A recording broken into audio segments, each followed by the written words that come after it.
Muy buenas tardes con todos, chicos. Por favor, me confirman si están viendo las diapositivas. Sí, doctor.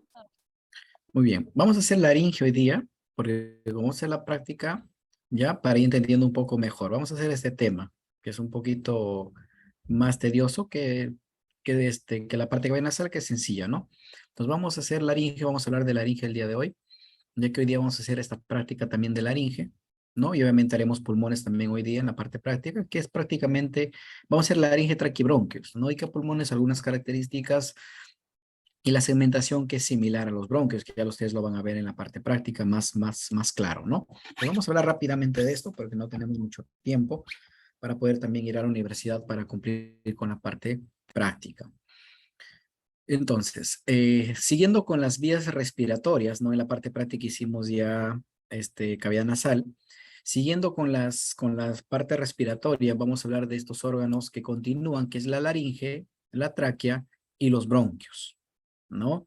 Tres estructuras anatómicas que se encargan básicamente de llevar el aire hacia los pulmones y eliminar el aire ya pobre en oxígeno, es decir, el CO2 hacia el exterior. Entonces, la laringe es un órgano impar, ¿no? Es un órgano impar. Repito. Es un órgano impar, es un órgano simétrico, superficial, que se localiza a nivel de la línea media del cuello, ¿no? Línea media del cuello, y que se puede palpar, ¿no? Sobre todo en el varón, en este caso el cartílago tiroides, que es el más sobresaliente, ¿no? Acuérdense que la laringe es un órgano que está formado por cartílagos, ya por cartílagos. Mide más o menos un adulto de 4.5 centímetros de alto, 4 centímetros de ancho y 3.5 centímetros de adelante hacia atrás. En el niño la laringe suele crecer muy poco, pero en lo que es en la parte de la adultez, sobre todo en la adolescencia, empieza a desarrollarse, no completando su desarrollo a los 23 años. Según Moore, su ubicación con respecto a la columna vertebral se ubica desde C3 hasta C6 y según Quiroz de C4 a C7. Por eso decimos, ¿no?, que la laringe se encuentra entre C3 y C4 a C6 y C7, ¿no? C6 a C7. Y la tráquea, pues la continuación de C6 a C7 a T4, ¿no? Eso ya lo vamos a ver más adelante. ¿Cuáles son sus funciones que realiza la laringe? Principalmente es el órgano de la fonación, ¿no? Aparte de permitir el paso del aire, que es para las vías respiratorias, tienen la responsabilidad de producir el sonido, ¿no? Por eso se le considera como la caja de la voz, sobre todo la glotis. Participa en la deglución, ¿no? Cuando es arrastrada por la faringe, pero en forma indirecta, ya que por la laringe no pasan alimentos. Y también protege la vía respiratoria a través del cartílago epiglótico, ¿no? Que tapiza lo que es la vía respiratoria superior para evitar el ingreso de contenido hacia los pulmones. La laringe está constituido lo que es por cartílagos, ¿no? Por cartílagos de varias piezas.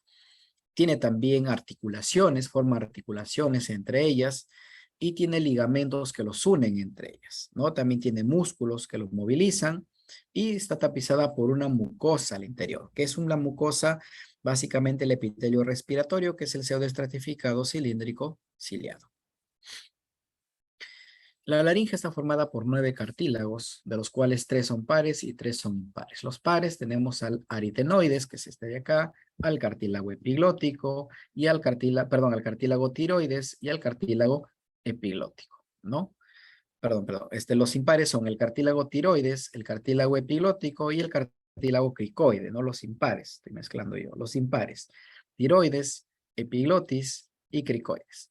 Y los cartílagos pares tenemos a los aritenoides, que están acá los dos. Tenemos a los corniculados, que está acá uno y acá está el otro, o también llamados de Santorini, y a los cuneiformes o llamados de Morgagni, ¿no? O también llamados de Wisberg, que están acá, ¿no? Entonces, 3 pares y 3 impares haciendo un total de 9 dentro de los principales, porque hay también cartílagos accesorios, ¿no? O sesamoideos. Entonces vamos a hablar rápidamente de cada uno de ellos. El cartílago tiroides es un cartílago que tiene la forma de un escudo, ¿no? Es el cartílago más grande de todos los cartílagos. En relación a la columna se encuentra a nivel de la cervical 4. Tiene una prominencia anterior, ¿no? Prominencia anterior o prominencia laringea que se le llama, que comúnmente se le conoce como la manzana de Adán o nuez de Adán, más desarrollado en los varones.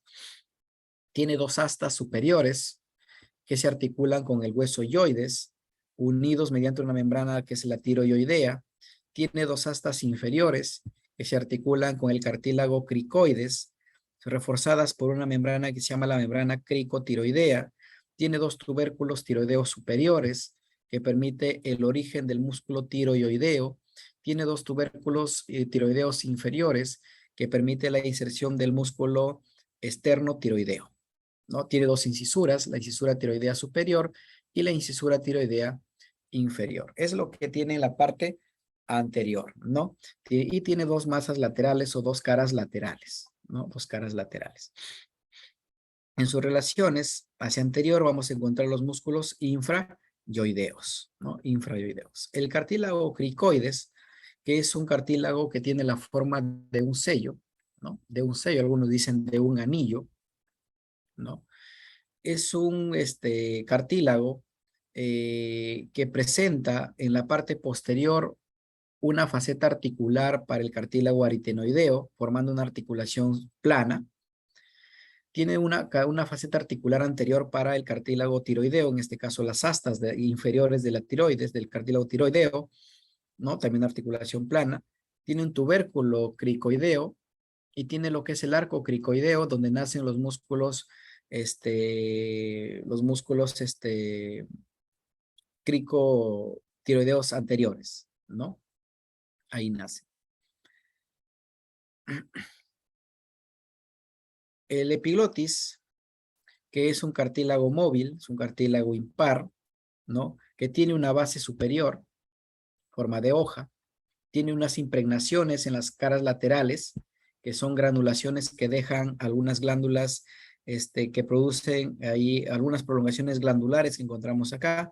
Tiene una parte central que no tiene estas granulaciones, ¿no? Tiene un borde lateral y tiene lo que es el tallo epiglótico, su base, con la cual se fija al cartílago tiroides, ¿no? Y esto lo hace también mediante el ligamento tiroepiglótico, ¿no? Como dice acá, ¿no? Entonces, la epiglotis se articula con el cartílago tiroides a través de este ligamento, que es el ligamento tiroepiglótico, ¿no? Que lo fija y es un cartílago móvil que tapiza lo que es la cavidad respiratoria superior de la laringe para evitar el ingreso de objetos durante la deglución, ¿no? Luego tenemos los cartílagos pares, como es el aritenoides, este cartílago que tiene la forma de un triángulo o una pirámide, con base inferior y vértice superior, presenta dos carrillas articulares, se articula en la parte inferior con la carrilla posterior del cartílago cricoides, y en su vértice se articula con el cartílago de Santorino, también llamado cornicular, ambas formando articulaciones planas. Presenta dos apófisis musculares, tanto derecha e izquierda, y presenta dos apófisis bucales. Las apófisis musculares permiten el origen del músculo bucal y las apófisis bucales permiten el origen o la inserción del ligamento bucal, ¿no? Ese es el cartílago aritenoides. Los cartílagos corniculados de Santorini, que son dos cartílagos pequeños, ¿no? Situados sobre el vértice del cartílago aritenoideo, formando una articulación plana, ¿no? Este es un cartílago que no tiene mucha movilidad y a veces son inconstantes. El cartílago cuneiforme de Morgagni o de Wisberg, que es un cartílago que se encuentra suspendido en un ligamento, ¿no? Que es el ligamento aretinoepiglótico, ¿no? Un ligamento que va desde la retinoides hasta el epiglotis. Ahí nosotros lo encontramos suspendido, este cartílago cuneiforme o de Wisberg o de Morgagni, y que a veces también es inconstante. No lo encontramos en todas las personas. Estos cartílagos sesamoideos, que a veces lo podemos encontrar en el ligamento bucal o en los músculos bucales, ¿no? Son inconstantes, y no siempre lo vamos a encontrar en todas las personas, como vemos ahí, ¿no? El ligamento sesamoideo suspendido en el ligamento bucal y que es inconstante. Los cartílagos interaritenoideo es un cartílago que puede encontrarse justo en la ramificación del ligamento cricofaringio, que es este de acá, ¿no? Un momentito.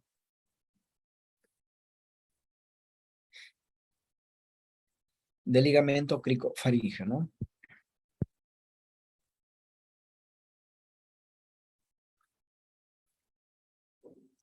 Muy bien. Así como la laringe tiene sus cartílagos, también tiene sus articulaciones y sus uniones, ¿no? Estos cartílagos están unidos por ligamentos y membranas. Así tenemos articulaciones y ligamentos intrínsecos y tenemos ligamentos extrínsecos. Dentro de los intrínsecos tenemos a la unión cricotiroidea, ¿no? Tenemos a la unión cricoaritinoidea, ¿no? Parece que el cricoides se une también con los dos, se une con la tiroides y se une con la aritinoides. Y tenemos la unión tiroaritinoidea epiglótica, ¿no? Los tres también suelen a veces compartir ahí y uniones y tenemos los ligamentos intrínsecos. Y dentro de los extrínsecos tenemos a la membrana tiroidea, a la membrana cricotraqueal y algunos ligamentos accesorios. Entonces, primero vamos a ver los intrínsecos, ¿no? Tenemos a la unión cricotiroidea. La unión cricotiroidea es la que se da entre el cartílago, entre el cartílago tiroides, ¿no? Que es este de acá, y el cartílago cricoides por la parte anterior, ¿no? En este caso sería en la parte anterior. Acá, ¿no?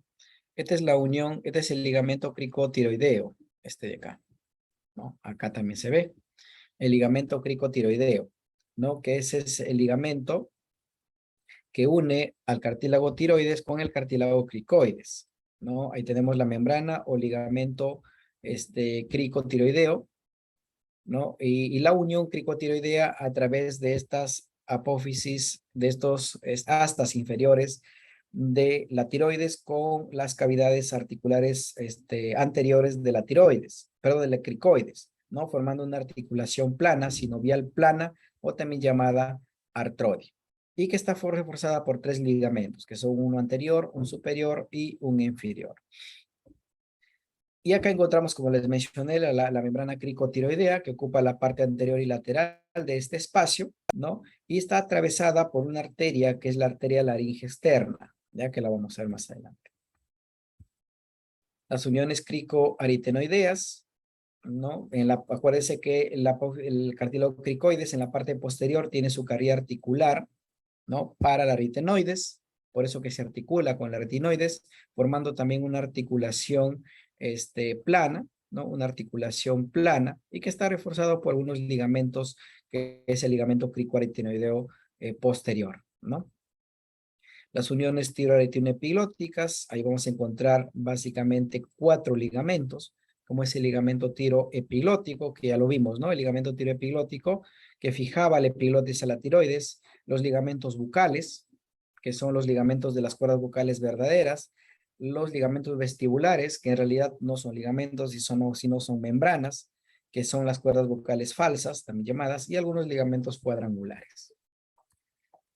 Entonces ahí tenemos las cuerdas bucales, que las podemos dividir en 3 zonas: la porción superior o supraglótica, la porción media o la glotis, y la porción inferior o infraglótica, ¿no? Entonces cuando nosotros miramos la parte de las cuerdas bucales, todo lo que se encuentra encima se llama supraglótica, que mide 20 milímetros de longitud, son láminas aplanadas, ¿no? Está en relación con el cartílago tiroides. Cuando vemos exactamente sobre la glotis, hablamos de la zona de la caja de la voz. Ahí se encuentra el ligamento bucal junto al músculo bucal, ¿no? O también se llaman pliegues bucales verdaderos, que es donde se genera el sonido, que tiene esta forma de una B. Y la inferior infraglótica, que prácticamente es respiratorio, ¿no? Va debajo de la parte glótica y mide entre 20 a 25 milímetros. La membrana ya luego veremos los ligamentos extrínsecos, de los que se encuentran por fuera y los que podemos ver fácilmente, ¿no? En las estructuras anatómicas que vamos a ver más tarde. Ahí tenemos lo que es la membrana tiroidea, que es esta membrana de acá.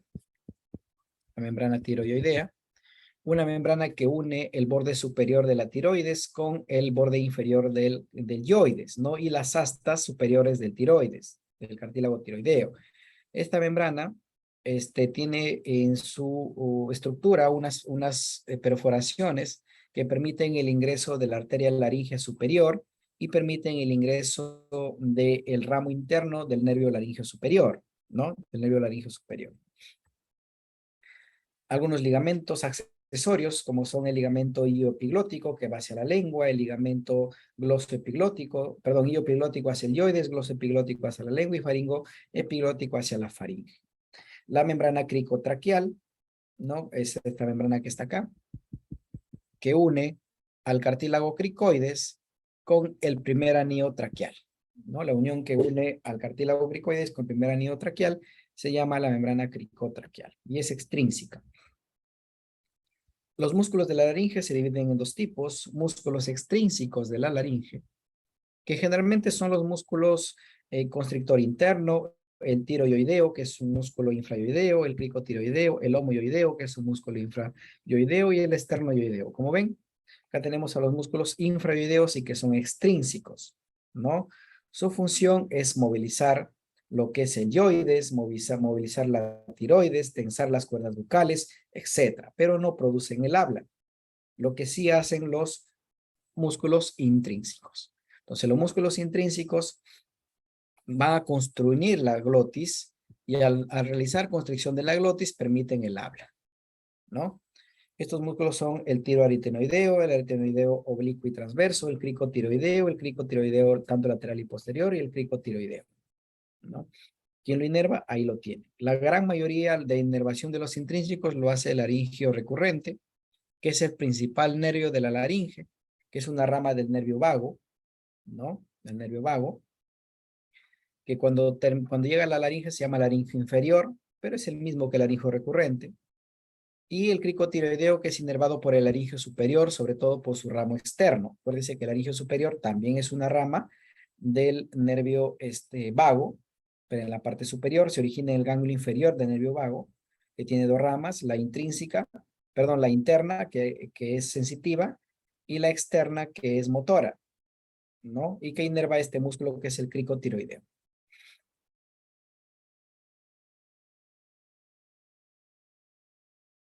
Entonces, según su disposición, ¿no? Los músculos, podemos hablar de los músculos superficiales, ¿no? De los intrínsecos. Músculos superficiales tenemos dos, que es el músculo cricotiroideo y que son dos, que son estos, ¿no? Los músculos cricotiroideos, que tienen una porción recta y tienen una porción oblicua, ¿no? Los cricotiroideos, ¿no? Son músculos que se ven fácilmente también en los preparados, pues son superficiales. En la región posterior vamos a tener al músculo cricoaritenoideo posterior, que son dos, ¿no? Cricoaritenoideo posterior, que son estos de acá. Al músculo aritenoideo oblicuo, ¿no? Al músculo aritenoideo oblicuo, al músculo aritenoideo transverso, ¿no? Al músculo aritenoideo transverso, que también serían dos. Eso lo vamos a encontrar en la parte posterior.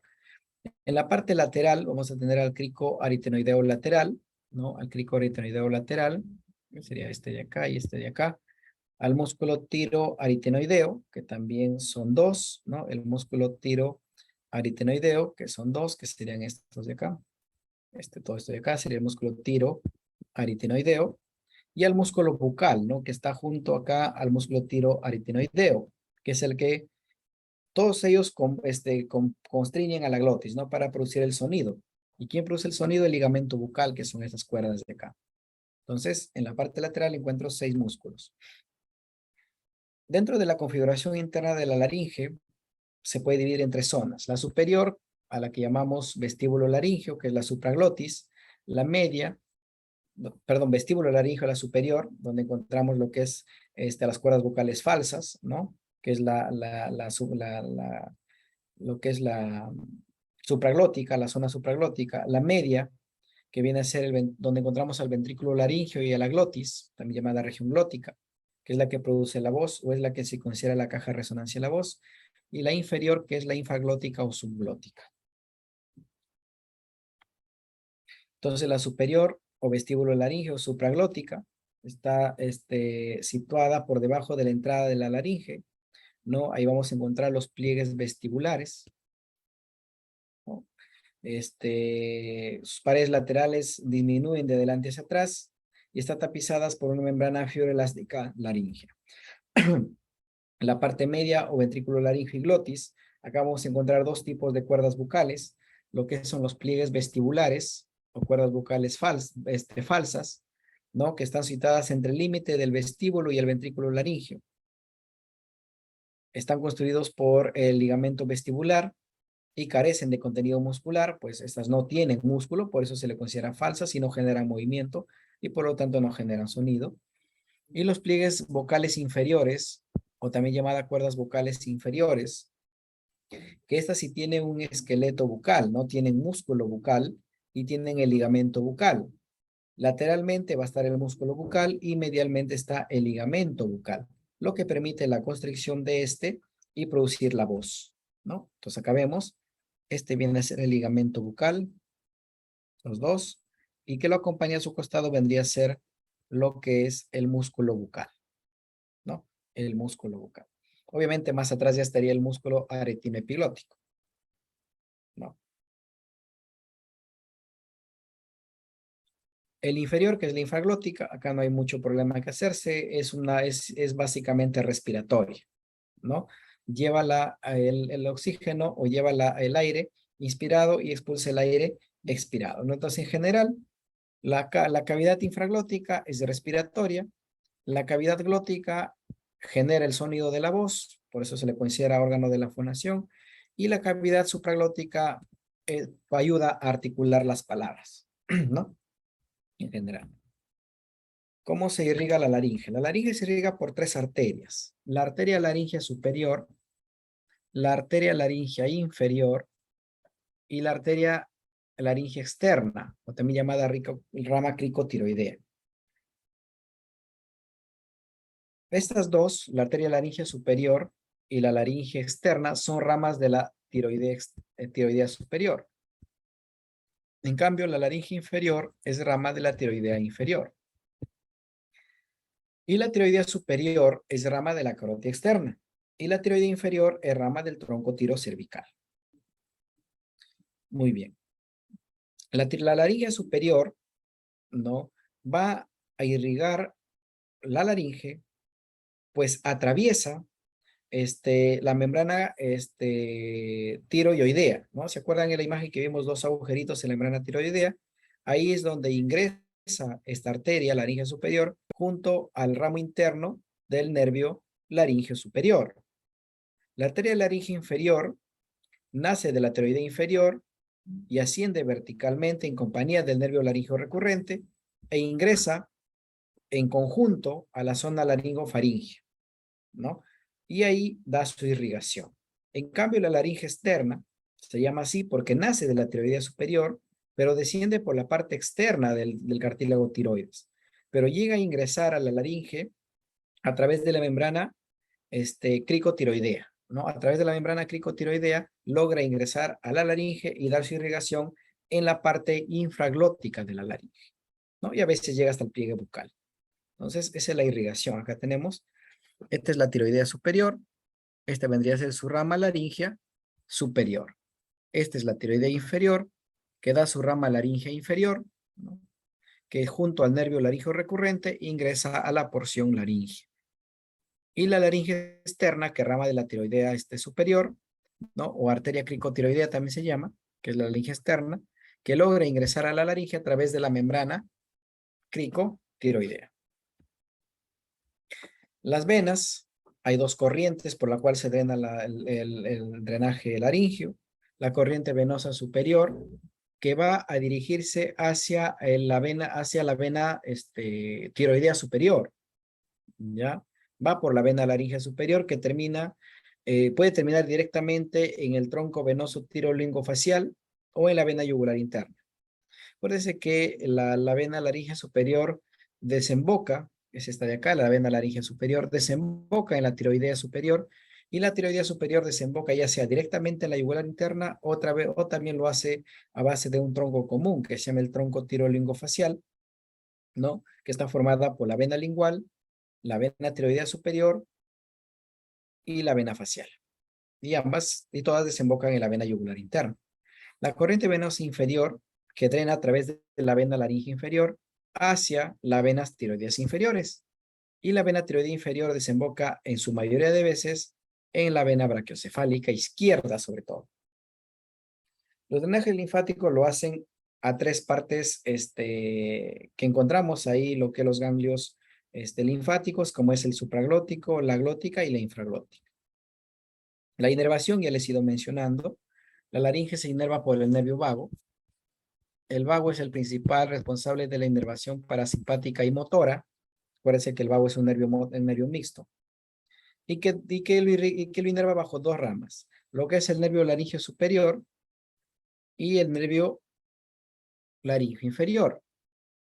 El nervio laringeo superior es una rama del nervio vago. Se origina en el ganglio inferior del nervio vago y que tiene dos terminaciones, dos ramas. La interna, que es sensitiva, a veces es motor, y la externa, que es motor. La interna va a atravesar la membrana tiroidea junto a la arteria laringea superior, como les mencioné, y aporta fibras sensitivas para la mucosa del vestíbulo y la porción media de la laringe. O sea, le da sensibilidad a los pliegues bucales. El laringo externo, que es motor, inerva a los músculos infrayoideos y dentro de los músculos intrínsecos lo inerva al cricotiroideo. Es la excepción, porque el resto de los intrínsecos lo inerva el nervio laringio recurrente, ¿no? Como dice ahí. El nervio laringio inferior, que en realidad es la continuación del laringio recurrente, que es una rama del vago, va a inervar a todos los músculos intrínsecos, excepto al cricotiroideo. Al cricotiroideo no lo inerva, sino lo hace el laringio superior, ¿no? A través de su ramo externo. Muy bien. Luego continuamos con la tráquea y bronquios. Vamos rápidamente con esto. La tráquea, que es la continuación de la laringe, es un órgano que mide más o menos, que se sitúa en el plano medio anteroinferior del cuello, en el mediastino superior, ¿no? Acuérdense que el mediastino pasa por la carina. Todo lo que está arriba se llama mediastino superior, y ahí se encuentra lo que es la tráquea. Según su proyección en la columna, se encuentra a nivel de la cervical 6 hasta la torácica 4 y 5, ¿no? Hasta la torácica 4 y 5, justo en el disco intervertebral de 4 y 5, ahí llega, y donde se bifurca y forma pues los bronquios principales, ¿no? A través ya a nivel del mediastino medio. Acuérdense que el mediastino se divide en mediastino superior y mediastino inferior, pero el mediastino inferior tiene tres mediastinos, el anterior, el medio y el posterior. Justo llega al mediastino medio, ahí se divide y acaba la tráquea. Su límite superior es la cervical 6, ¿no? La cervical 6. Y su límite inferior es la torácica 4, ¿no? O entre T4 y T5, que es en el disco intervertebral de T4 y T5. Sus dimensiones puede llegar a medir 12 a 15 centímetros y tiene un diámetro de 2 a 2.5 centímetros y anteroposterior 1.5 centímetros. Está formada por 18 a 20 anillos traqueales en forma de C, ¿no? Que son cartílago hialino, y que en la parte posterior carecen de cartílago, en su lugar tienen mucosa, tienen una muscular que es de tipo liso y tienen su adventicio. La tráquea se relaciona a nivel cervical, hacia anterior con el istmo de la glándula tiroides, hacia posterior con el esófago y lateralmente están los glóbulos de las glándulas tiroides. La tráquea a nivel torácico, porque tiene dos porciones la tráquea, ¿no? Una porción cervical y una porción torácica. La porción torácica a nivel anterior, ¿no? Se va a bifurcar, va a tener relación con la bifurcación del tronco arterioso pulmonar, es decir, con el tronco pulmonar, donde ella forma la arteria pulmonar derecha e izquierda. También se relaciona con el arco de la aorta y con el tronco brachiocefálico, carótida común y timo. Y en la parte posterior se relaciona con el esófago. Lateralmente, la tráquea al lado izquierdo se relaciona con el arco aórtico, carótida común y arteria subclavia. y lateralmente a la derecha se relaciona con la vena ácidos y el tronco brachiocefálico. La parte terminal de la tráquea se llama la carina traqueal y la encuentro a nivel de T4, o algunos libros dicen T4, T5, donde marca el fin de la tráquea, ¿no? Y forma lo que es los dos bronquios principales, el bronquio principal derecho y el bronquio principal izquierdo. Dentro de su estructura, la tráquea tiene una mucosa, ¿no? Que está cubierta por el epitelio respiratorio, que es el epitelio cilíndrico ciliado pseudoestratificado, ¿no? Tiene una capa submucosa, que tiene glándulas de tipo mucoso, tiene una capa venticia, que está formada por cartílago hialino, de 16 a 20 cartílagos en forma de C, pero que en su parte posterior no contienen esta, sino tiene una membrana fibrosa, tiene tejido elástico y tiene músculo liso.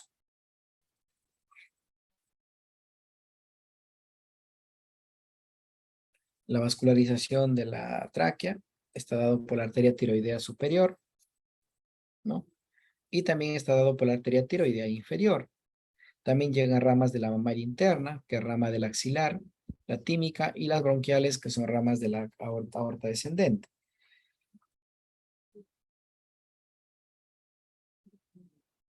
Las venas son drenadas a través de la vena tiroidea superior hacia la yugular interna y por la vena tiroidea inferior hacia el tronco venoso brachiocefálico, similar a la laringe, ¿no? Igual a la laringe. Y también algunas por las venas bronquiales hacia los vasos ácigos mayor. Los linfáticos drenan su producto hacia los ganglios pretraqueales, a los paratraqueales y a los traqueobronquiales. La inervación de la tráquea está dado tanto por inervación sensitiva, parasimpática y parasimpática, ¿no? La inervación parasimpática va a depender, igual que la laringe, del laringio recurrente, que es una rama del nervio vago, y la inervación simpática va a venir del tronco o del tronco simpático torácico, ¿no? Su función de la tráquea es básicamente conducción. Conduce lo que es las vías respiratorias, el aire de las vías respiratorias, tanto en ascenso como descenso, ¿no? Y también interviene en la limpieza del aire al expulsar partículas a la laringe, gracias a que tiene músculo y puede contraerse, ¿no? Acuérdese que la tráquea tiene músculo en la parte posterior liso y por reflejo autónomo puede contraerse y expulsar algún objeto que haya ingresado en la misma. Los bronquios, que son la división de la tráquea, histológicamente los bronquios son similares a la tráquea, es decir, son cartílagos incompletos, ¿no? Son cartílagos incompletos, excepto los segmentarios que ya son completos. Son de cartílago hialino, tienen un ligamento intercartilaginoso, ¿no? Son dos, uno derecho y uno izquierdo. El parte terminal de la tráquea se llama la carina, donde forman un ángulo de 30 grados, ¿no? Y tienen algunas diferencias entre el derecho y izquierdo. Se dice que el derecho es mucho más ancho, es más corto, mide 2 centímetros, es más vertical y rectilíneo, es redondeado por el arco de la vena ácidos. Y el izquierdo es más estrecho, es más largo, tiene forma de S, mide aproximadamente 5 centímetros, curvado lateralmente y pasa y pasa por debajo de la aorta y delante del esófago, ¿no? Entonces, algunas diferencias entre el derecho y izquierdo. El derecho, debido a que es más ancho y más vertical, es el lugar predilecto de los atragantamientos, es decir, cuando alguien ingresa un objeto a la vía respiratoria superior, a la vía respiratoria inferior, va generalmente al bronquio principal derecho.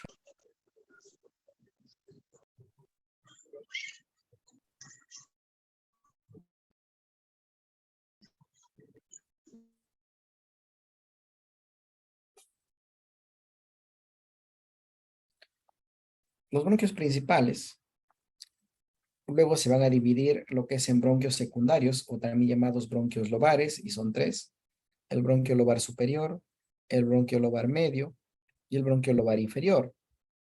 Estos bronquios lobares, que histológicamente son similares a los bronquios principales, se van a dividir en segmentos, ¿no? Que es lo que ustedes tienen que saber. El bronquio lobar superior tiene tres segmentos, que es el apical, el posterior y el anterior. El bronquio lobar medio tiene dos segmentos, que es el anterior, perdón, el lateral y medial, y el bronquio lobar inferior tiene 5 segmentos, ¿no? Por acá estaría el superior, el basal anterior, que está acá, ¿no? El superior de Nelson, que es este de acá, el basal anterior, el basal posterior, el basal lateral y el basal medial, o también llamado cardíaco, ¿no? Los 5 segmentos que tiene el bronquio lobar inferior, haciendo un total de 10 segmentos en el lado derecho. Esta es la broncografía derecha, que lo revisan. El bronquio principal izquierdo se divide en dos bronquios lobares o secundarios, que es el superior y el inferior.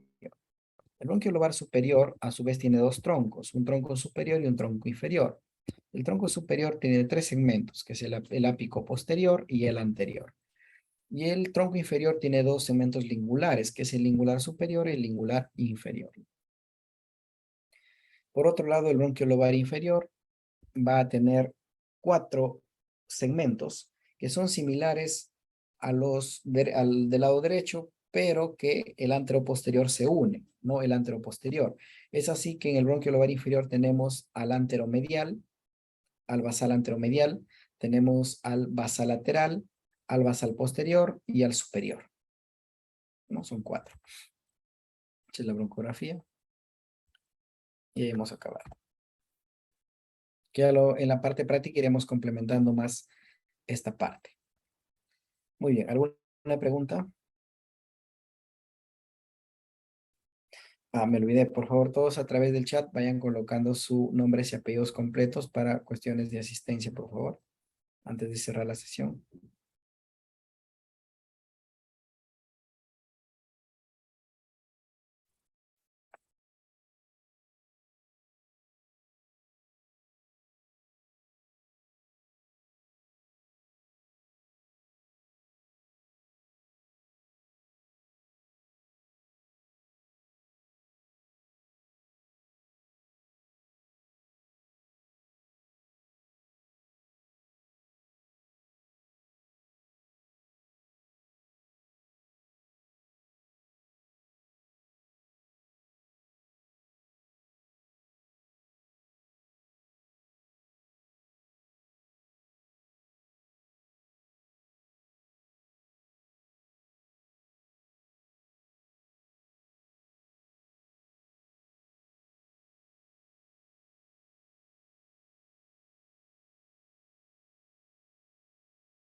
Muy bien.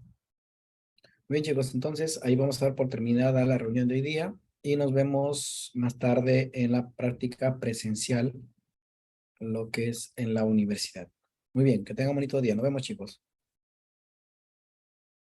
Hasta luego. Hasta luego, doctor.